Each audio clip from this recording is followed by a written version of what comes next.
বিথির পাঠশালা YouTube চ্যানেলে সবাইকে স্বাগত। আজকের গল্প অচিন্ত্য কুমার সেনগুপ্তের লেখা গল্প জারি জুরি।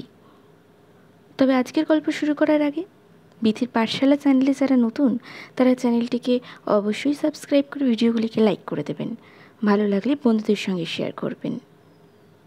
শুরু করছি আজকের গল্প। গেল আর ফিরে এলো। হাকিম তাকালেন ঘড়ির দিকে। মোটে 12 মিনিট নিয়েছে। মোটে 12 মিনিটেই বিচার বিবেচনা শেষ। কি সিদ্ধান্ত নিয়ে এসেছে জিজ্ঞাসা করতে হবে না। সিদ্ধান্ত জলের মতো পরিষ্কার, আর কিছু নয়। তাড়াতাড়ি বাড়ি যাওয়ার মতলব। কাঠগড়ায় আসামি চঞ্চল হয়ে উঠেছে, দাঁড়িয়ে পড়েছে। পারলে ও ছুট দেয় বাড়ির দিকে। আপনারা একমত? ফোরম্যানকে জিজ্ঞাসা করলেন হাকিম। ফোরম্যান বললেন, না, আমরা ডিভাইডেড 3 আর 2 3। থাক, মেজরিটি ডিভাইডস বলতে হবে না। হাকিম হাত তুলে বাধা দিলেন, বললেন, আপনারা আবার ফিরে যান দয়া করে। দেখুন সকলে একমত হতে পারেন কি না। চেষ্টা করুন একমত হতে। জুরি 5 জন আবার ফিরে গেল। ঘরে গিয়ে ঢুকতেই বাইরে থেকে দরজা টেনে বন্ধ করে দিল চাপরাশি। একটা টেবিল ঘিরে 5খানা চেয়ারে বসল 5 জন। ফার্স্ট ট্রেনটা আর ধরা গেল না। কমল দাস বললে বিরক্ত মুখে, 5 দিন দোকান ছাড়া। আমার তো আবার ট্রেনের পরে নৌকো, বললে দ্বিজপদ। নৌকো ভাড়া যে কত পাওয়া যাবে হদিশ করতে পারছি না। আগে তো ফুড লাইসেন্স হাফ ডে করেছিলাম, এখন দেরি হবে যখন ফুল ডে পাওয়া যাবে। এই যা লাভ। আইটেম ধরে বিল ঠিক করে নিতে কত টাইম লেগে যাবে তার আর ঠিক কি। হাতে ধরা বিলের হিসেবের দিকে সূক্ষ্ম চোখে তাকালো দ্বিজপদ। ট্রেন আর নৌকো। ফোরম্যান সুবোধ দত্ত থমকে উঠল। একটা লোকের জীবন মরণ নিয়ে কথা, সেদিকে না ভেবে যত ট্রেন আর নৌকো ভাড়ার কথা ভাবছেন। জীবন মরণ নিয়ে কথা কোথায়? খুন তো হয়নি কেউ, ফাঁসি তো দিতে পারছেন না, বললে চতুর্থজন, সাতকড়ি সর্দার। আহা, জেল নয় খালাস, এই তো জীবন মরণ, বললে সুবোধ। একটা লোকের স্বাধীনতা চলে যাওয়া তো তার মৃত্যুর সামিল। তার লোকটা যখন ডাকাতি করছে তখন জেলে যাবে। সাতকড়ি বললে নিস্পৃহের মতো, তাতে তো কি কথাবার্তা। ডাকাতি করেছে, সুবোধ ফুঁস করে উঠল। এক কথায় সাব্যস্ত করবেন, সাক্ষ্য প্রমাণ বিশ্লেষণ করে বলবেন তো। আপনি মাস্টার মানুষ, আপনি বিশ্লেষণ করুন। কমল টিপ্পনি ঝাড়ল, আমাদের এত সময় নেই। 5 দিন কাজকর্ম বন্ধ, ডাহা লোকসান। কাজকর্ম বন্ধ হলে করা যাবে কি? সুবোধ আচার্যের মতো বললে, এখানে কত বড় মহৎ কাজ করছেন, পবিত্র কাজ, সত্য সন্ধান। আমরা খাদ্য সন্ধান বুঝি মশাই, কমল মুখিয়ে বলল। বিলে যা মিলবে তা নিতান্তই নগণ্য, তাতে আবার মামলা চাপরাশি আমলা ভাগ বসাবে। মহৎ কাজ কত। দ্বিজপদ বললে, আপন মনে চণ্ডীতলা থেকে হৃদয়গঞ্জ ক মাইল? কিন্তু একটা সিদ্ধান্ত করবেন তো। কমলের দিকে তাকালো ফোরম্যান। আমার মতে মশাই আসামি ডাকাত। কমল বললে সরাসরি, ডাকাত? হ্যাঁ, চেহারাটা দেখছেন, চোখ দুটো প্রায় আঁতকে উঠল কমল। ওরকম চোখওয়ালা লোক ডাকাত না হয়ে যায় না। লোকটার চেহারা খারাপ, সেই কারণে তাকে দোষী বলতে হবে? সুবোধ দত্ত। ফোরম্যান ছটপট করে উঠল, এটা একটা যুক্তি হলো? দোষী বা নির্দোষী একটা কিছু বলতে হবে তো। সাতকড়ি এগিয়ে এলো। আমরা আগেও বলেছি, এখনও বলছি, দোষী। তাও যুক্তি দেখান। সুবোধ টেবিলে চর মারল। জুরিদের যুক্তি দেখাতে হয় না, তাদের কোনো দায়িত্ব নেই, বললে সাতকড়ি। এই তো একমাত্র আরাম, যা মতলব এলো তাই বলে দেওয়া।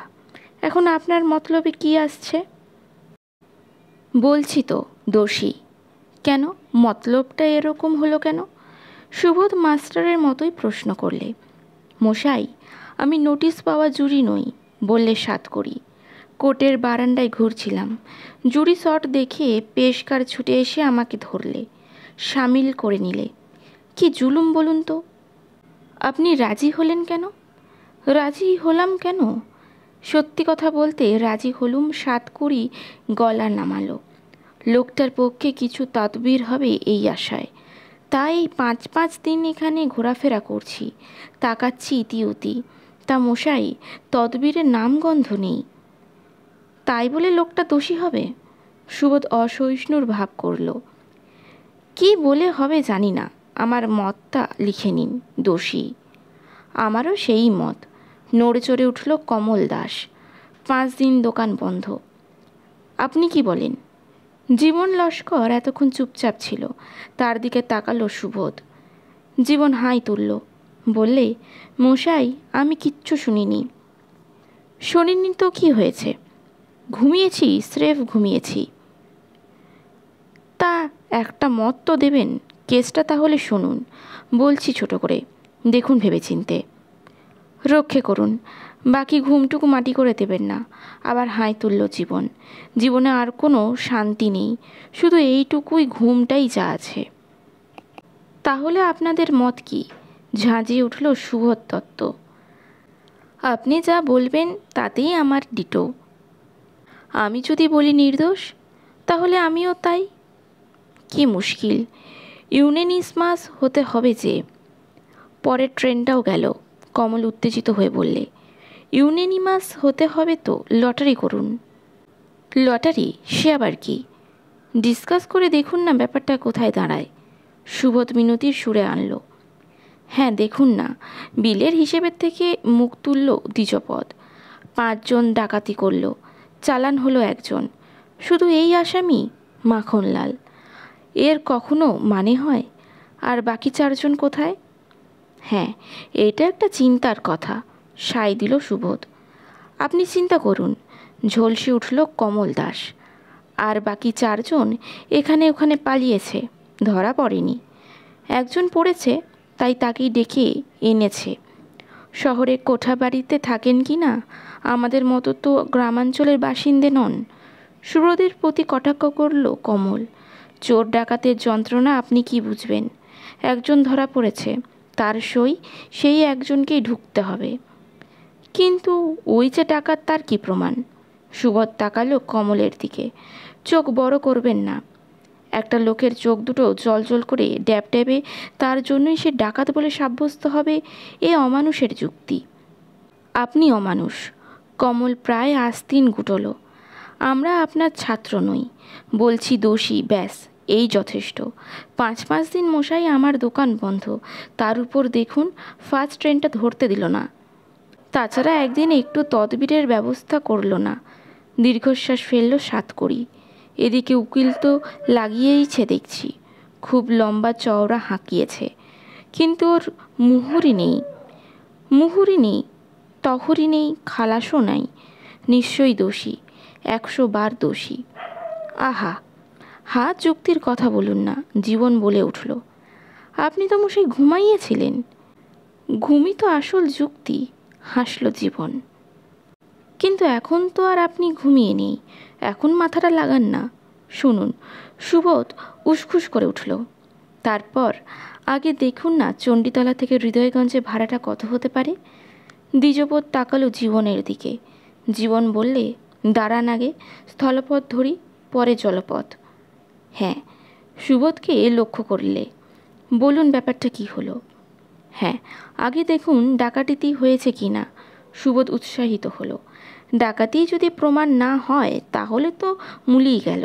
আর যদি বোঝেন ডাকাতি সত্যি হয়েছে, তখন প্রশ্ন জাগবে, সেইটাই আসল প্রশ্ন, এই আসামি মাখনলাল সেই ডাকাতকে অংশ হয়েছে কিনা। আপনি বলেছেন ডাকাতিটাই হয়নি। জীবন এবার বিস্ময় হাঁ করল।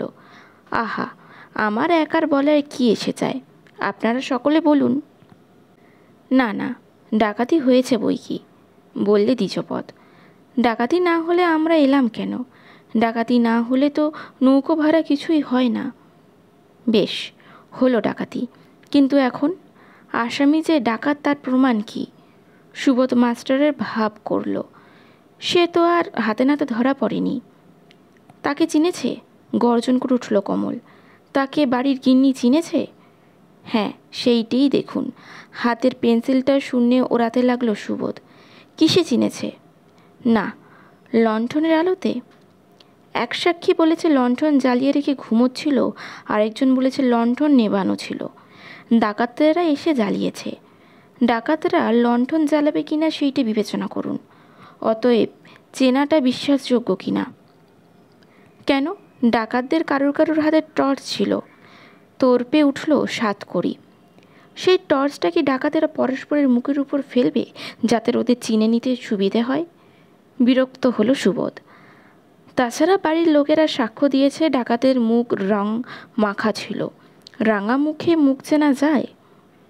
কেন, গলার স্বর শুনে চিনেছে। আসামি তো প্রতিবেশী, কমল সাতকড়ির সমর্থনে। হ্যাঁ, কিন্তু সেই চেনাতে কি ভুলের সম্ভাবনা নেই? অনেক দিনের চেনা গলা না। জীবন বললে আসামির সঙ্গে বাড়ির মেয়ের রানুবালার প্রণয় ছিল। মশাই, আপনি তো ঘুমোচ্ছিলেন। দ্বিজপদ ফোড়ন কাটল। প্রণয়ের কথা শুনলেন কি করে? হ্যাঁ, ওইটুকুই শুধু কানে ঢুকেছিল। জীবন চোখ খুলল। তারপর চোররাই কখানা বাসন পাওয়া গেছে আসামির বাড়িতে, সাতকড়ি বললে। কিন্তু সেসব বাসনের নাম লেখা নেই, চিহ্নও নেই। সুবোধ কাটান দিতে চাইল। অতি সাধারণ জিনিস, যে কোনো গৃহস্থের বাড়িতেই পাওয়া যায়। ডাকাতি যদি না হবে তো ডাকাতদের পরের দিনে আসামিকে পুলিশের বাড়িতে পায়নি কেন? কমল দাস মুখিয়ে এলো। তার তো ন্যায্য কারণও থাকতে পারে। সুবোধ সাফাই দিল। বেশ তো, ধরুন পুলিশের ভয়ই পালিয়েছে, শুধু বাড়িতে পাওয়া যায়নি, তারই জন্য তো ডাকাত হবে। আসামি যে বলেছে সে গিয়েছে পাশের গায়ে বোনের বাড়ি ভাগ্নের মুখে ব্যথে, তার কোনো প্রমাণ আছে? কোনো প্রমাণের ভারী আসামির উপর নেই। আপনারাই দেখুন। আমরা দেখছি। আসামি ডাকাত। সাতকড়ি গ্যাঁট হয়ে বসল। 5 দিন দোকান বন্ধ। কমল সায় দিল। আলবাত ডাকাত। আমার মশাই ভিন্ন মত, বললে সুবোধ। যা সব সাক্ষ্য প্রমাণ আছে তা নিঃসন্দেহে দোষ প্রমাণ করে না। আমি আপনার দিকে, জীবন বললে। আপনি দ্বিজপদকে লক্ষ্য করুন। হিসেবের থেকে মুখ তুলল দ্বিজপদ। বললে, আমি বলি কি হুজুর, গিয়ে বলুন। আপনিই স্যার বুঝে সুঝে বিচার করে দিন। আমরা একটা নৌকা ভাড়ার বিল তৈরি করতে পারি না। তাহলে একমত হওয়া যাচ্ছে না। অসহায়ের মতো মুখ করল সুবোধ। কি করে যাবে? শাসানোর মতো করে বলল সাতকড়ি। লটারি করুন। কমল হুঙ্কার ছাড়ল। সুবোধ দেখল বাকি সকলেই লটারির দিকে। একা সে কোন দিক সামলাবে? যাককে মরুককে, ঝামেলা মিটুক, হোক লটারি। লটারি করে সিদ্ধান্ত। ছোট্ট একটা কাগজের টুকরো এ পিঠে লেখা হলো গিলটি, ও পিঠে লেখা হলো নট গিলটি। ঘরের মধ্যে হাওয়ায় উড়িয়ে দেওয়া হলো। কি পড়ল? উল্লাসিত হয়ে উঠল সুবোধ। Not guilty. কই কই, দেখুন ভালো করে। আর সকলে হুড়মুড় খেয়ে পড়ল। নট কথাটা আপনি বেশি পড়েছেন, আসলে দেখা যাচ্ছে গিলটি। তীক্ষ্ণ চোখে তাকিয়ে সুবোধ দেখল আশার আতিশয্য নট কথাটা বেশি পড়ে ফেলেছে। বসে পড়ল সুবোধ। মানুষ আবার কি চিন্তা করবে, দৈবই বিচারক। আপনারা একমত? হাকিম প্রশ্ন করলেন। আজ্ঞে হ্যাঁ। কি আপনাদের সিদ্ধান্ত? গিলটি। সমস্ত কক্ষ স্তব্ধ হয়ে রইল। তার কি করা যায়? জুরির সর্বসম্মত সিদ্ধান্ত গ্রহণ না করে উপায় কি? জুরি দল বেরিয়ে যাচ্ছে কোর্ট থেকে। সুবোধ আসামিকে লক্ষ্য করে নিচু গলায় বললে, কি করব বলো? তোমার অদৃষ্ট মন্দ। লটারিতে গিলটি উঠল। স্যার! মাখনলাল চিৎকার করে উঠল। স্যার, ওরা লটারি করেছে ওরা। হাকিম শুনেও শুনলেন না। শুনেই বা কী করবেন? রায় পাশ হয়ে গিয়েছে। 4 বছর সশ্রম জেল হয়েছে মাখনলালের। স্যার! অসহায় কণ্ঠে চেঁচালো মাখনলাল। কেউ গ্রাহ্য করল না। যে যার কাজে উঠে চলে গেল। শুধু আদালত কক্ষের অশরীরী প্রেতাত্মা শূন্য ঘরে বলে উঠল, সবই lottery, spin of the coin. আজকের গল্পটি কেমন লাগলো কমেন্টে অবশ্যই জানাবেন। ভালো লাগলে একটি লাইক করবেন, বন্ধুদের সঙ্গে শেয়ার করবেন এবং আমার চ্যানেলটিকে সাবস্ক্রাইব করবেন। নমস্কার।